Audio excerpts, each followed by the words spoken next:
सबके मनोरंजन भी हो जा।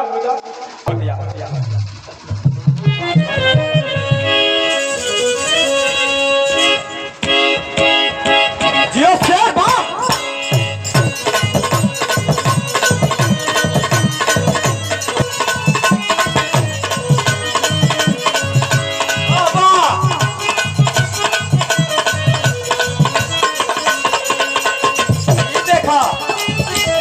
संजय सावरिया जी को धुन कह के आ गए बाबा साहब को वाह।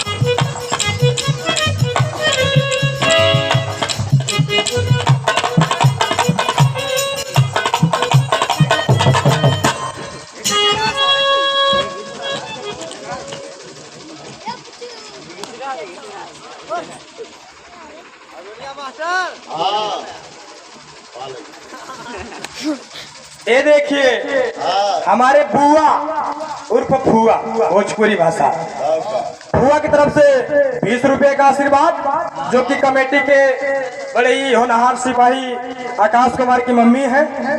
20 रुपए का आशीर्वाद फुआ के प्रणाम। और हमारे माता जी, हाँ तो फुआ तो हल्लुक परत है। हाँ हमारी माता जी 50 रुपए का आशीर्वाद सुंदर पुष्पहार सादर प्रणाम बा, आशीर्वाद का चाहत बा। लेकिन मास्टर एको धुन बजौना है का